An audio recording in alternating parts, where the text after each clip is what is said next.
दिल्ली सरकार ने वर्ष 2022-23 के लिए बजट पेश कर दिया है। इस बजट में दिल्ली में आप सरकार का फोकस नौकरियां, स्वास्थ्य, night life, market, green energy, retail sector पर है। 75,800 करोड़ के इस बजट में दिल्ली सरकार ने अगले 5 साल में 20 लाख नौकरियां लोगों को देने का लक्ष्य रखा है। दिल्ली सरकार नौकरियों में ग्रीन जॉब्स पर जोर दे रही है। दिल्ली बजट पर पेश है खास रिपोर्ट।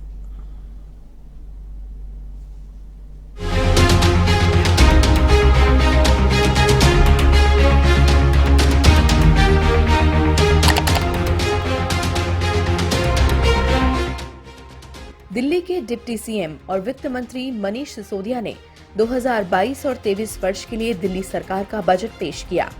75,800 करोड़ का बजट पेश करते हुए मनीष सिसोदिया ने कहा कि हम रोजगार बजट पेश कर रहे हैं, जिसका उद्देश्य आर्थिक कल्याण में तेजी लाना है। रोजगार बजट के माध्यम से हमारा लक्ष्य अगले 5 साल में 5 लाख और नौकरियां पैदा करना है। साथ ही कहा कि 2030 तक देश में 9 करोड़ नौकरियों की जरूरत होगी। आप सरकार ने 5 साल में 20 लाख लोगों को रोजगार देने का लक्ष्य रखा है। सिसोदिया ने इसकी घोषणा करते हुए कहा कि हमारा लक्ष्य खुदरा क्षेत्र, खाद्य और पेय, रसद, यात्रा और पर्यटन, रियल एस्टेट और हरित ऊर्जा में 20 लाख रोजगार सृजित करके दिल्ली में कामकाजी आबादी का विस्तार करना है। देश में 2030 तक 9 करोड़ नई नौकरियों की जरूरत होगी और उसी को ध्यान में रखते हुए हम स्कूल लेवल से ही बच्चों को नौकरी मांगने वाला नहीं बल्कि नौकरी देने वाले के रूप में विकसित करेंगे। आज आपकी अनुमति से मैं इस सदन में अगले वित्त वर्ष के लिए रोजगार बजट प्रस्तुत कर रहा हूं। पिछले साल के देशभक्ति बजट में आजादी के 75वें वर्ष में इस सदन के समक्ष दिल्ली सरकार की ओर से संकल्प प्रस्तुत किया गया था कि हमें दिल्ली की अर्थव्यवस्था को बहुत समझदारी से, बहुत दूरदर्शिता से उस तरफ लेके जाना है कि भारत जब आजादी की 100वीं वर्षगांठ मना रहा हो 2047 में, तो भारत की राजधानी के लोगों की पर कैपिटा इनकम 2047 की उस वक्त की सिंगापुर की पर कैपिटा इनकम के बराबर होनी चाहिए। ये हमने आजादी के 75वें साल में यहां सपना देखा।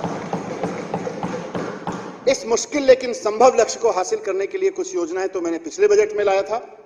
2047 तक दिल्ली वालों की आय को सिंगापुर के वालों की उस वक्त की आय के बराबर ले जाने के लिए सबसे महत्वपूर्ण कदम है कि हमारे अधिक से अधिक दिल्ली वासियों के पास एक सम्मानजनक रोजगार होना चाहिए, उनके पास एक जॉब होना चाहिए। इसलिए इस बजट में और 2047 को देखे गए सपने को पूरा करने के पहले कदम के रूप में मैं इस सदन के समक्ष रोजगार बजट आज प्रस्तुत कर रहा हूं। इसका नाम है रोजगार बजट। इसमें प्रस्तुत योजनाओं के माध्यम से हम न सिर्फ दिल्ली के बाजारों की और व्यापार की रौनक और उसकी गरिमा को लौटा लाएंगे, 21वीं सदी के वर्तमान और भावी व्यापार को भी हम दिल्ली में प्रोत्साहित देंगे। और इन सब प्रयासों से जो मैं इस बजट में रखने जा रहा हूं, इन सब प्रयासों से अगले 5 साल में दिल्ली में कम से कम 20 लाख नई नौकरियां पैदा होंगी। 20 लाख नई नौकरियां पैदा होंगी।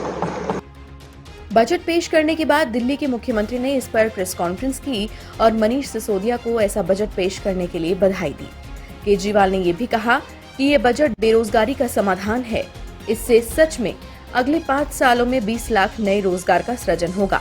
केजरीवाल ने बजट के हर फैसले को विस्तार से समझाया। ट्रैफिक लाइट के ऊपर जब आप रुकते हो, आपकी खिड़की के पास आके कोई बच्चा छोटा सा नॉक करता है और वो आपसे पैसे मांगता है या वो कुछ बेचने की कोशिश करता है, उसकी तरफ कोई ध्यान नहीं देता कोई सरकार। क्यों? वो वोटर नहीं है, वो वोट नहीं देता, वो वोट बैंक नहीं है। कोई सरकार उनकी तरफ ध्यान नहीं देती। आज हमने 10 करोड़ रुपए इन बच्चों के लिए हम residential state of the art facilities का एक स्कूल बनाएंगे। वो रेजिडेंशियल स्कूल बिल्कुल अलग किस्म का होगा, क्योंकि इन बच्चों को सबसे पहले हमें इमोशनल और साइकोलॉजिकल सपोर्ट देना पड़ेगा। इन बच्चों को जब आप उस ट्रैफिक लाइट से उठा के वहां ले जाओगे, बहुत प्रयास किए गए, सारे प्रयास अभी तक फेल हो गए। जितने भी प्रयास अभी तक किए गए वो सारे प्रयास ऐसे थे जिसके अंदर मानवता नहीं थी, मानवीयता नहीं थी। उनको पकड़ा गया। मुझे कनॉट प्लेस हनुमान मंदिर के आसपास से उनको पकड़ते हैं, ले जाके जेल में डाल देते हैं, चाइल्ड केयर सेंटर में डाल देते हैं, वहाँ कोई पूछने वाला नहीं है, वो बच्चे वहाँ से फिर भाग जाते हैं।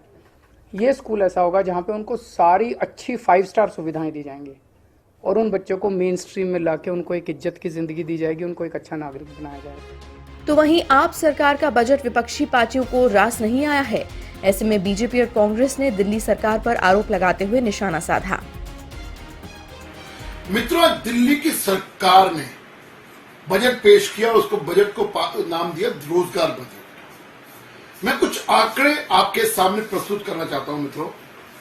ये इनका मैनिफेस्टो था 2015 का, जिसमें इन्होंने एक वादा किया था कि हम दिल्ली के अंदर अगले 5 सालों के अंदर 8 लाख नौकरी देंगे। 24 मार्च को अरविंद केजरीवाल जी ने विधानसभा के अंदर कहा कि हमने 12 लाख नौकरियां दी हैं, जबकि आज 26 मार्च को मनीष सिसोदिया जी ने कहा 1,78,000 नौकरियां दी हैं। लेकिन दोनों के आंकड़े झूठे हैं, क्योंकि जो आरटीआई का जवाब आया है उसमें यह जवाब आया है कि टोटल नौकरियां दी गई हैं 440 पिछले 5 सालों के अंदर, और टोटल बेरोजगार है 15,34,384 लोग बेरोजगार है इनके अपने पोर्टल के ऊपर। 2015 के अंदर इन्होंने नौकरियां दी 176, 16 के अंदर दिए नौकरियां दी 102, 2017 के अंदर नौकरियां दी 66, 2018 के अंदर नौकरियां दी 68, 2019 के अंदर दिए 0 और 2020 के अंदर दिए 28। ये मेरा जवाब नहीं है, भारतीय जनता पार्टी का आरोप नहीं है, ये आरटीआई का जवाब है। और अरविंद केजरीवाल जी का झूठ तो आज मनीष सिसोदिया जी ने खोल दिया।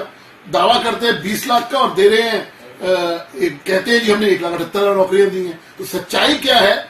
सच्चाई दोनों झूठ बोल रहे हैं और आरटीआई ये बोल रही है। अब ये फैसला दिल्ली की जनता को करना है कि क्या करना है, क्योंकि मैनिफेस्टो में भी 2015 में वादा किया था और अब कह रहे हैं कि हम अगले 5 सालों के अंदर 20 लाख नौकरियां देंगे। तो 2015 का वादा आज फिर कह रहे 2020-22 के अंदर कह रहे हो कि हम अगले 5 साल में देंगे। तो वादा तेरा वादा, इसी वादे ने हमें मार डाला। दिल्ली की जनता बहुत समझदार है, जवाब बहुत जल्दी देगी और बहुत अच्छी तरह देगी। जी ने दिल्ली की सरकार का बजट प्रस्तुत किया और उस बजट को देखते हुए जो निष्कर्ष निकला है, जिस तरह से उन्होंने घोषणाएं की हैं कि ये बजट रोजगार बजट का नाम दिया गया है। मैं कहना चाहता हूं कि बजट जो है रोजगार बजट ना हो करके बल्कि जले पर नमक छिड़कने वाला ये बजट मैं कहना चाहता हूं। ये बजट पूरी तरह से गरीब विरोधी, दलित विरोधी या माइनॉरिटी का हूं या युवा का हूं, उनका विरोधी एक बजट है। उनके उत्थान को लेकर के कोई इस बजट में कोई व्यवस्था नहीं की गई। जहां तक रोजगार नाम देने की बात है, दुख होता है इस रोजगार बजट की घोषणा करने वाले वित्त मंत्री जी यह नहीं बताते कि दिल्ली के अंदर, यदि मैं 2018 तक के आंकड़ों की सिर्फ मैं बात करूं, जो कि खुद अरविंद केजरीवाल के कार्यालय के जो आंकड़े हैं आरटीआई के माध्यम से, दिल्ली में लगभग 15,34,832 बेरोजगार युवा रजिस्टर्ड हुए थे, जो कि दिल्ली सरकार के अरविंद के पोर्टल पर रजिस्टर्ड हुए थे। उसके बाद वो पोर्टल आज तक बंद है। लगभग 40% अपने इनके जो जिला रोजगार कार्यालय जहां पर बेरोजगार व्यक्ति अपना पंजीकरण कराते हैं, वहां आज तक उनकी नियुक्तियां ये दिल्ली सरकार नहीं करा पाई। तो ये दावा और ये कहना कि ये रोजगार वाला बजट साबित होगा, तो इस पे कई बड़े प्रश्न चिन्ह हैं, जो मैं अरविंद और दिल्ली के वित्त मंत्री से पूछना चाहता हूं और कहना चाहता हूं। सवाल यह भी है कि एक बात और उन्होंने अपने दावे के साथ कही, जो कि पूरी तरह से झूठ है, जो कि हालांकि इस सरकार का एक चरित्र बन गया है झूठ बोलना और गुमराह करना, जिसमें वर्किंग पॉपुलेशन को लेकर के बड़े बड़े दावे किए गए हैं, जिसमें कहा गया है कि दिल्ली में जो वर्किंग पॉपुलेशन है वो 33% से 43% का टारगेट रखा गया आने वाले दिनों में।